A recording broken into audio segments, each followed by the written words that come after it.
Yes. Shri Krishna शरणम। श्री सुखदेव जी कहते हैं, जब विदुर जी ने जीवों के कल्याण के लिए इस प्रकार प्रश्न किया, तब तो मुनिश्रेष्ठ भगवान मैत्रेय जी ने उनकी बहुत बड़ाई करते हुए यूं कहा। श्री मैत्रेय जी बोले, साधु स्वभाव विदुर जी, आपने सब जीवों पर अत्यंत अनुग्रह करके यह बड़ी अच्छी बात पूछी है।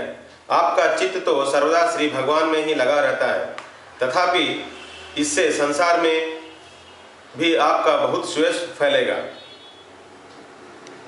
आप सर्वदा ही श्री भगवान और उनके भक्तों को अत्यंत प्रिय हैं। इसलिए भगवान निजधाम पधारते समय मुझे आपको ज्ञानोपदेश करने की आज्ञा दे गए हैं। इसलिए अब मैं जगत की उत्पत्ति, स्थिति और लय के लिए योग माया के द्वारा विस्तारित हुई भगवान की विभिन्न लीलाओं का क्रमशः वर्णन करता हूँ। सृष्टि रचना के पूर्व समस्त आत्माओं के आत्मा एक पूर्ण परमात्मा ही थे। न दृष्टा था न दृश्य।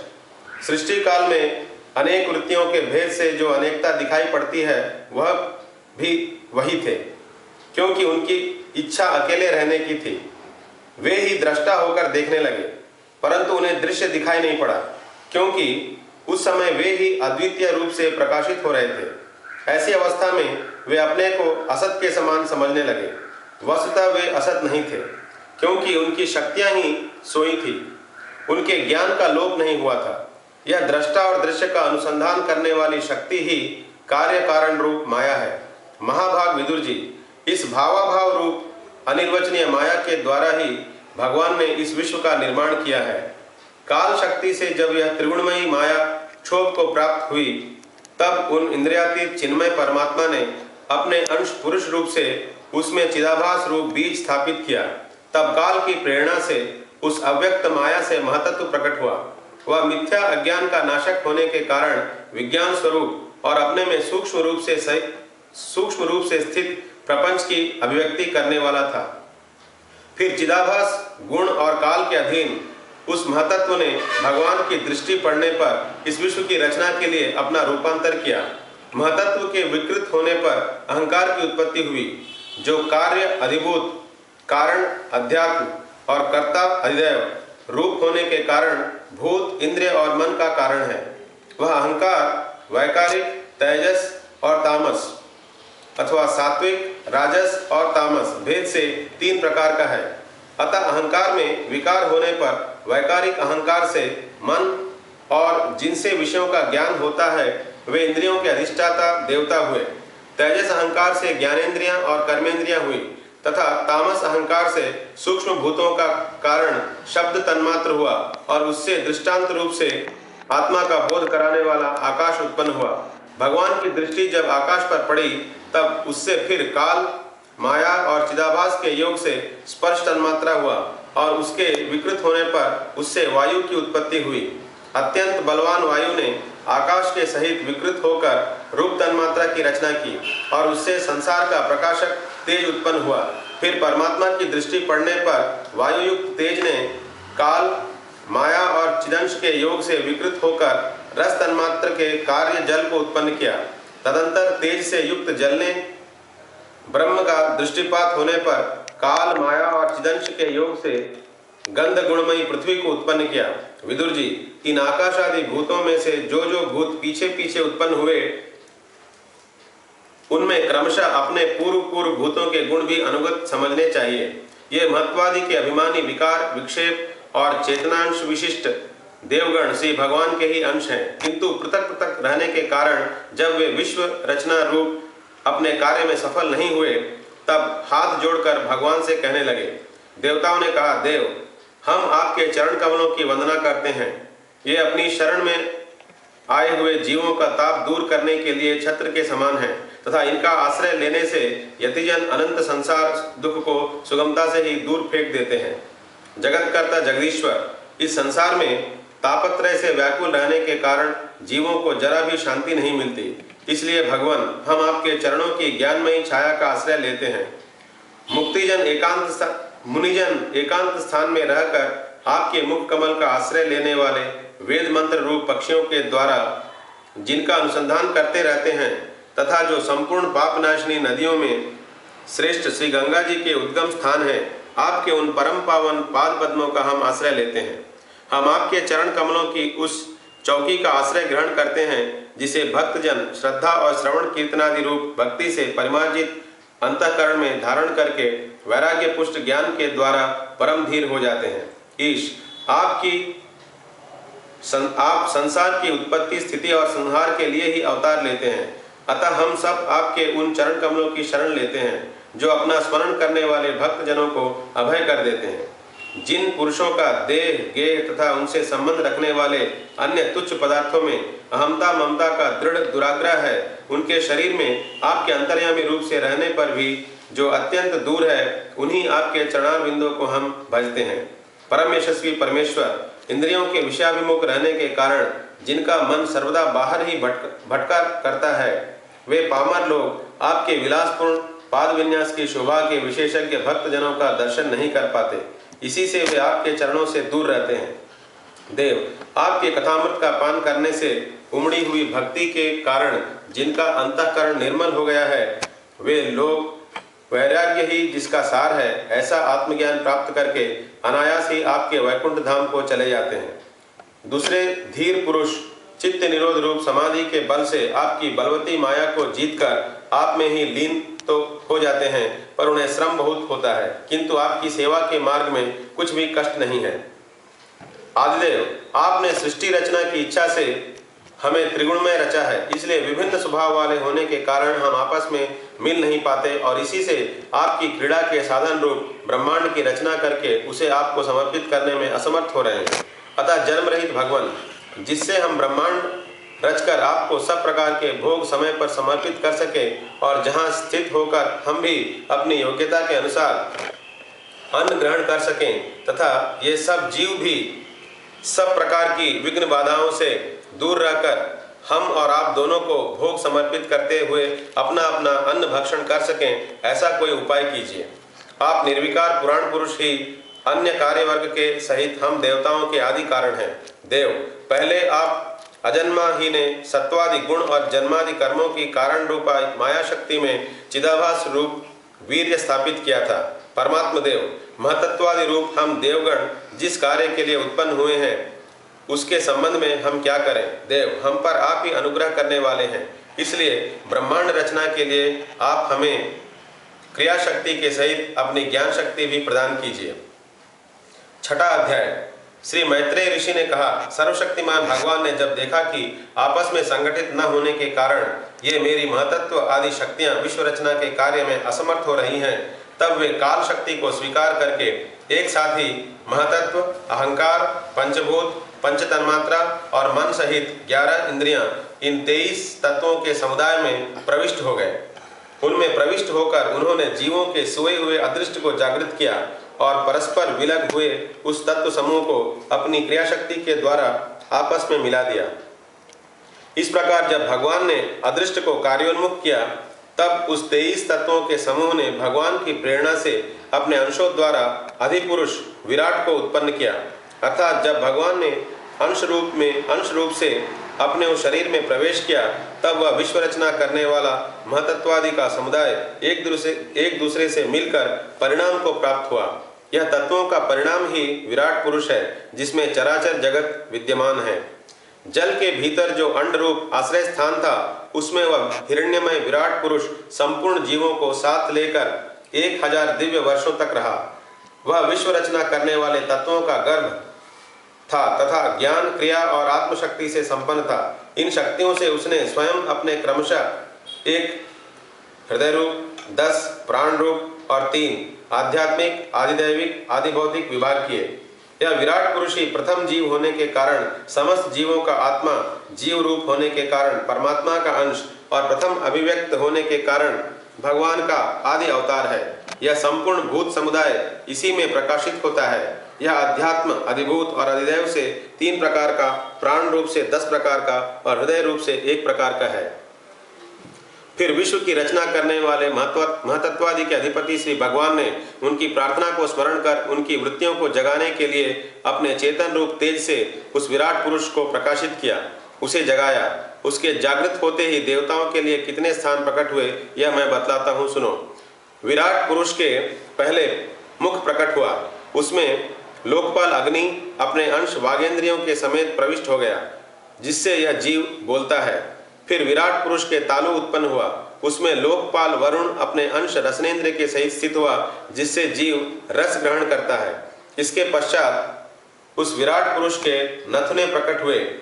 उनमें दोनों अश्विनी कुमार अपने अंश घ्राणेन्द्र के सहित प्रविष्ट हुए, जिससे जीव गंध ग्रहण करता है। इसी प्रकार जब उस विराट देह में आंखें प्रकट हुई, तब उनमें अपने अंश नेत्रेंद्र के सहित लोकपति सूर्य ने प्रवेश किया, जिस नेत्रेंद्र से पुरुष को विविध रूपों का ज्ञान होता है। फिर उस विराट विग्रह में त्वचा उत्पन्न हुई। उसमें अपने अंश त्वगेंद्रिय के सहित वायु स्थित हुआ, जिस त्वगेंद्रिय से जीव स्पर्श का अनुभव करता है। जब इसके कर्ण छिद्र प्रकट हुए, तब उनमें अपने अंश श्रवणेन्द्र के सहित दिशाओं ने प्रवेश किया, जिस श्रवणेन्द्र से जीव को शब्द का ज्ञान होता है। फिर विराट शरीर में चर्म उत्पन्न हुआ। उसमें अपने अंश रोमों के सहित औषधियां स्थित हुई, जिन रोमों से जीव खुजली आदि को अनुभव करता है। अब उसके लिंग उत्पन्न हुआ। अपने इस आश्रय में प्रजापति ने अपने अंश वीर्य के सहित प्रवेश किया, जिससे जीव आनंद का अनुभव करता है। फिर विराट पुरुष के गुदा प्रकट हुई। उसमें लोकपाल मित्र ने अपने अंश पायु इंद्र के सहित प्रवेश किया, इससे जीव मल त्याग करता है। इसके पश्चात उसके हाथ प्रकट हुए। उनमें अपनी ग्रहण त्याग रूपा शक्ति के सहित देवराज इंद्र ने प्रवेश किया। इस शक्ति से जीव अपनी जीविका प्राप्त करता है। जब इसके चरण उत्पन्न हुए, तब उनमें अपनी शक्ति गति के सहित लोकेश्वर विष्णु ने प्रवेश किया। इस गति शक्ति द्वारा जीव अपने गंतव्य स्थान पर पहुंचता है। फिर उसके बुद्धि उत्पन्न हुई। अपने इस स्थान में अपने अंश बुद्धि शक्ति के साथ वाक्पति ब्रह्मा ने प्रवेश किया। इस बुद्धि शक्ति से जीव ज्ञातव्य विषयों को जान सकता है। फिर इसमें हृदय प्रकट हुआ। उसमें अपने अंश मन के सहित चंद्रमा स्थित हुआ। इस मन शक्ति के द्वारा जीव संकल्प विकल्प आदि रूप विकारों को प्राप्त होता है। तत्पश्चात विराट पुरुष में अहंकार उत्पन्न हुआ। इस अपने आश्रय में क्रिया शक्ति सहित अभिमान रुद्र ने प्रवेश किया। इससे जीव अपने कर्तव्य को स्वीकार करता है। अब इसमें चित्त प्रकट हुआ। उसमें चित्त शक्ति के सहित महतत्व ब्रह्मा स्थित हुआ। इस चित्त शक्ति से जीव विज्ञान चेतना को उपलब्ध करता है। इस विराट पुरुष के सिर से स्वर्गलोक, पैरों से पृथ्वी और नाभि से अंतरिक्ष आकाश उत्पन्न हुआ। इनमें क्रमशः सत्व, रज और तम, इन तीन गुणों के परिणाम रूप देवता, मनुष्य और प्रेत आदि देखे जाते हैं। इनमें देवता लोग सत्वगुण की अधिकता के कारण स्वर्गलोक में, मनुष्य और उनके उपयोगी गौ आदि जीव रजोगुण की प्रधानता के कारण पृथ्वी में, तथा तमोगुणी स्वभाव वाले होने के रुद्र के पार्षदगण, भूत प्रेत आदि दोनों के बीच में स्थित भगवान के नाभि स्थानीय अंतरिक्ष लोक में रहते हैं। विदुर जी, वेद और ब्राह्मण भगवान के मुख से प्रकट हुए। मुख से प्रकट होने के कारण ही ब्राह्मण सब वर्णों में श्रेष्ठ और सबका गुरु है।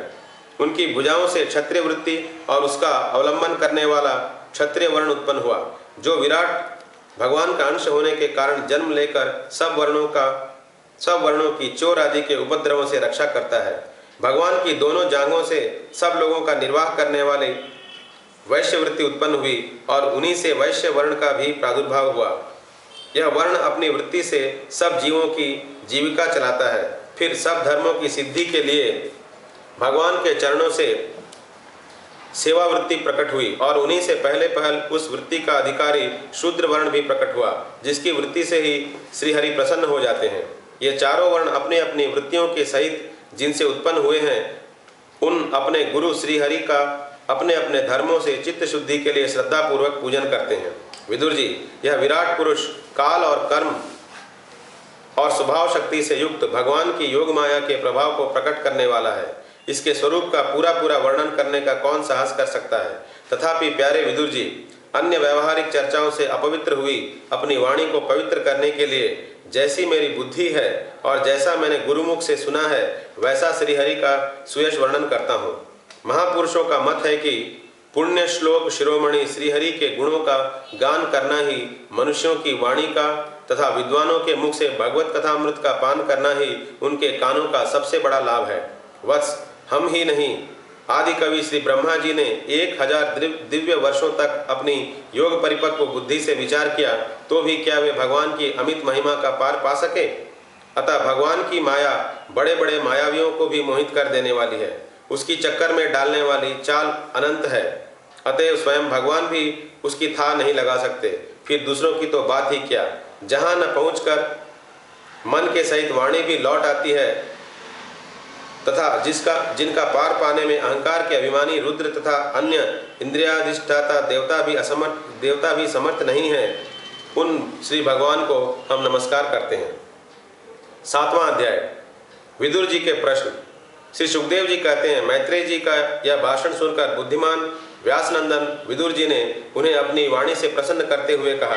विदुर जी ने पूछा, ब्रह्मन, भगवान तो शुद्ध बोध स्वरूप निर्विकार और निर्गुण हैं, उनके साथ लीला से भी गुण और क्रिया का संबंध कैसे हो सकता है?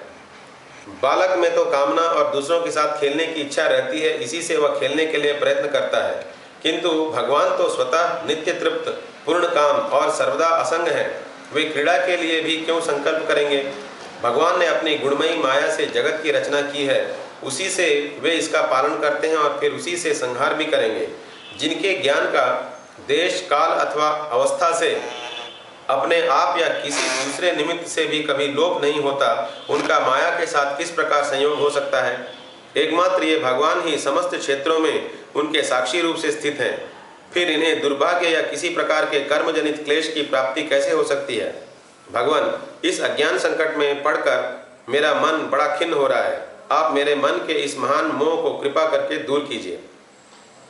श्री सुखदेव जी कहते हैं, तत्व जिज्ञासु विदुर जी की यह प्रेरणा प्राप्त कर अहंकारहीन श्री मैत्रेय जी ने भगवान का स्मरण करते हुए मुस्कुराते हुए कहा। श्री मैत्रेय जी ने कहा, जो आत्मा सबका स्वामी और सर्वथा मुक्त स्वरूप है, वही दीनता और बंधन को प्राप्त हो, यह बात युक्ति विरुद्ध अवश्य है, किंतु वस्तुतः यही तो भगवान की माया है।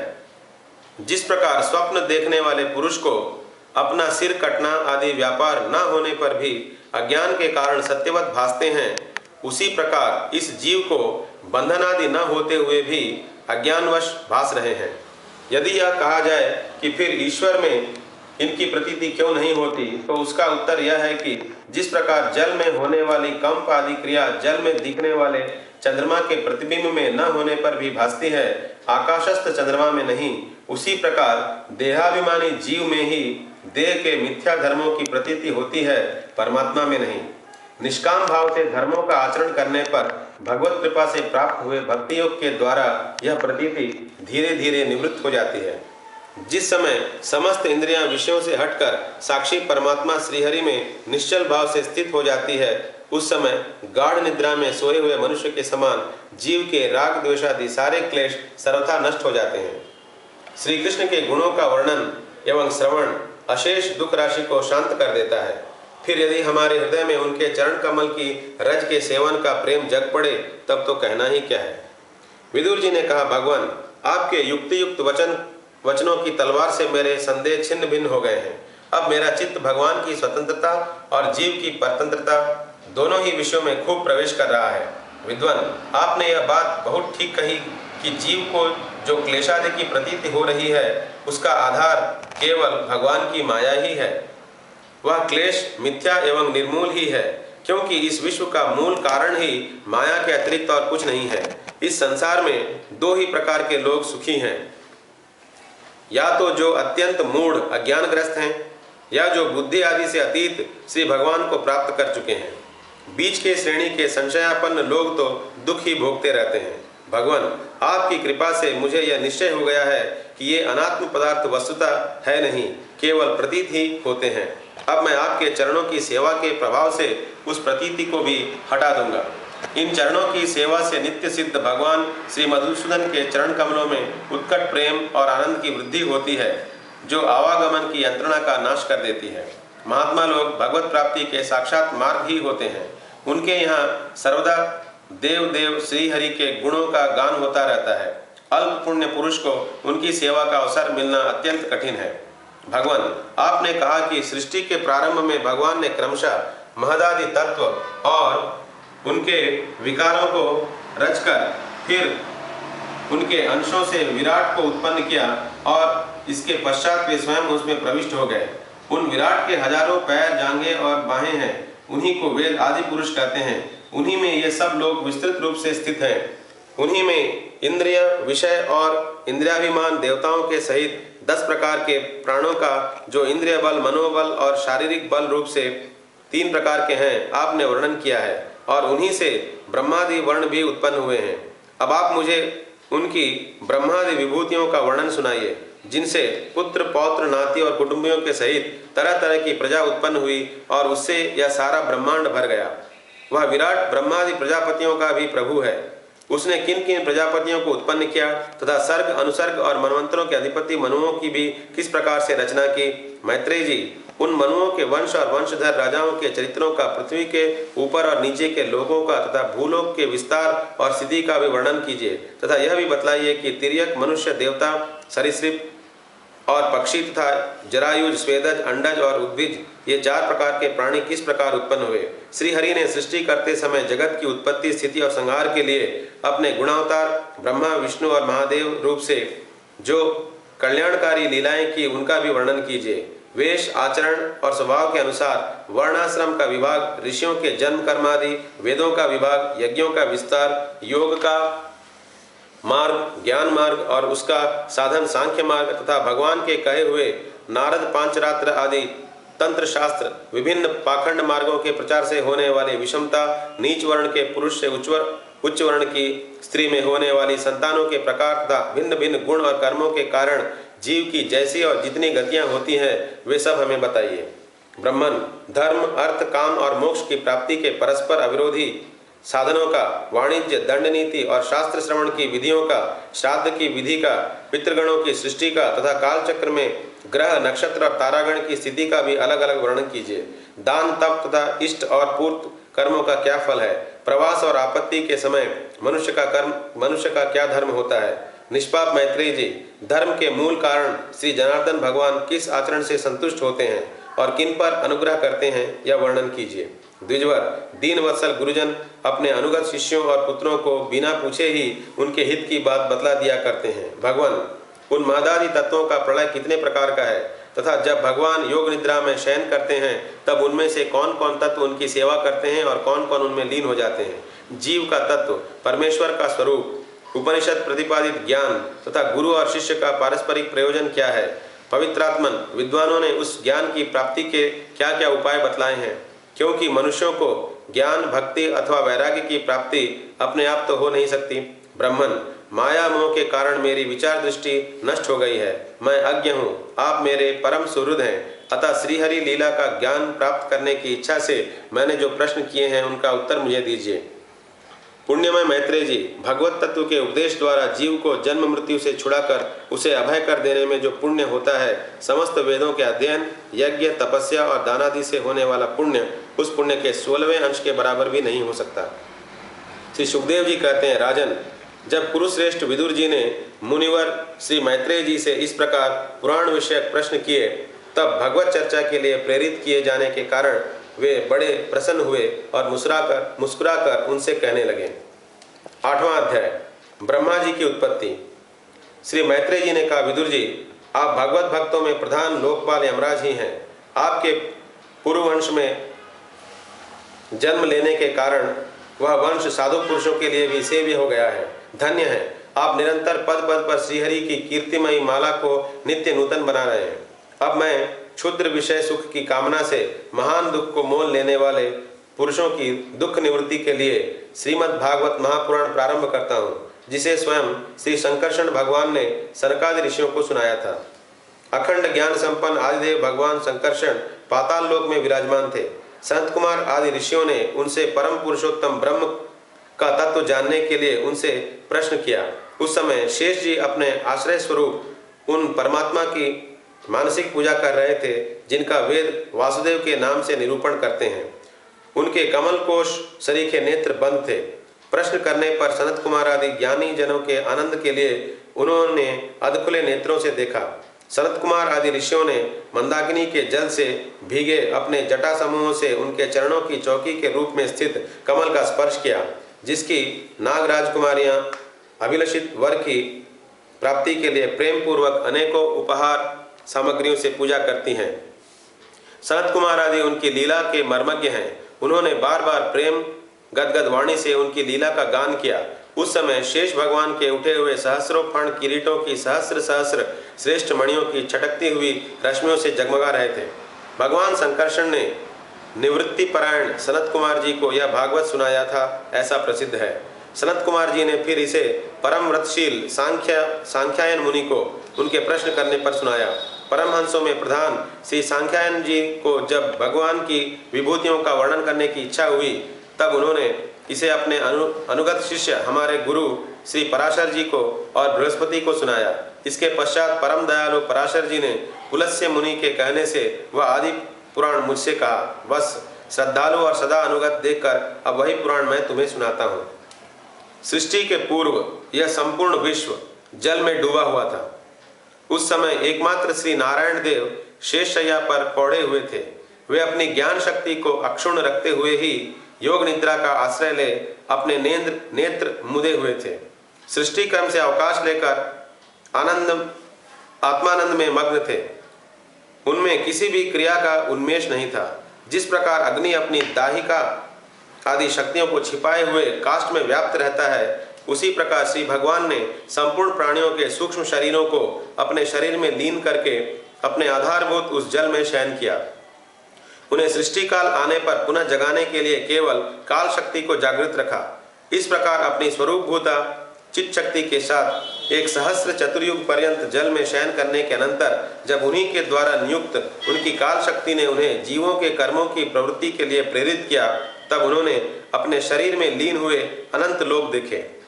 जिस समय भगवान की दृष्टि अपने में निहित लिंग शरीर आदि सूक्ष्म तत्व पर पड़ी, तब वह कालाश्रित रजोगुण से क्षुभित होकर सृष्टि रचना के निमित्त उनके नाभि देश से बाहर निकला। कर्म शक्ति को जागृत करने वाले काल के द्वारा विष्णु भगवान की नाभि से प्रकट हुआ वह सूक्ष्म तत्व कमल कोश के रूप में सहसा ऊपर उठा और उसने सूर्य के समान अपने तेज से उस अपार जल राशि को देदीप्यमान कर दिया।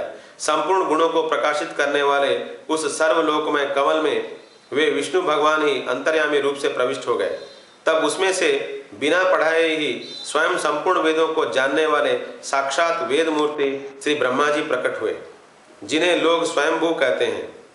उस काल की कर्णिका में बैठे हुए ब्रह्मा जी को जब कोई लोग दिखाई नहीं दिया, तब वे आंखें फाड़कर आकाश में चारों ओर गर्दन घुमाकर देखने लगे। इससे उनके चारों दिशाओं में चार मुख हो गए।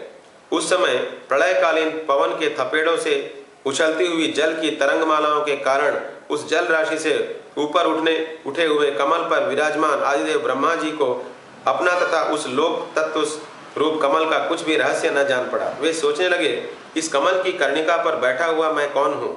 यह कमल भी बिना किसी अन्य आधार के जल में कहाँ से उत्पन्न हो गया? इसके नीचे अवश्य कोई ऐसी वस्तु होनी चाहिए जिसके आधार पर यह स्थित है। ऐसा सोचकर वे उस कमल की नाभि के सूक्ष्म छिद्रों में होकर उस जल में घुसे, किंतु उस नाल के आधार को खोजते खोजते नाभि देश के समीप पहुंच जाने पर भी वे उसे पा न सके। विदुर जी, उस अपार अंधकार में अपने उत्पत्ति स्थान को खोजते खोजते ब्रह्मा जी को बहुत काल बीत गया। यह काल भी भगवान का चक्र है, जो प्राणियों को भयभीत करता हुआ उनकी आयु को क्षीण करता रहता है। अंत में विफल मनोरथ हो वे वहां से लौट आए और पुनः अपने आधारभूत कमल पर बैठकर धीरे धीरे प्राणवायु को जीतकर चित्त को निसंकल्प किया और समाधि में स्थित हो गए। इस प्रकार पुरुष की पूर्ण आयु के बराबर काल तक अर्थात दिव्य 100 वर्ष तक अच्छी तरह योगाभ्यास करने पर ब्रह्मा जी को ज्ञान प्राप्त हुआ। तब उन्होंने अपने उस अधिष्ठान को, जिसे वे पहले खोजने पर भी नहीं देख पाए थे, अपने ही अंतःकरण में प्रकाशित होते देखा। उन्होंने देखा कि उस प्रलयकालीन जल में शेष जी के कमल नाल सदृश गौर और विशाल विग्रह की शैया पर पुरुषोत्तम भगवान अकेले ही लेटे हुए हैं। शेष जी के 10,000 फण छत्र के समान फैले हुए हैं। उनके मस्तकों पर किरीट शोभायमान है। उनमें जो मणियां जड़ी हुई हैं, उनकी कांति से चारों ओर का अंधकार दूर हो गया। वे अपने श्याम शरीर की आभा से मरकतमणि के पर्वत की शोभा को लज्जित कर रहे हैं। उनकी कमर का पीतपट पर्वत के प्रांत देश में छाए हुए सायंकाल के पीले पीले चमकीले मेघों की आभा को मलिन कर रहा है। सिर पर सुशोभित सुवर्ण मुकुट सुवर्णमय शिखरों का मान मर्दन कर रहा है। उनकी वनमाला पर्वत के रत्न जलप्रपात औषधि और पुष्पों की शोभा को परास्त कर रही है तथा उनके भुजदंड वेणुदंड का और चरण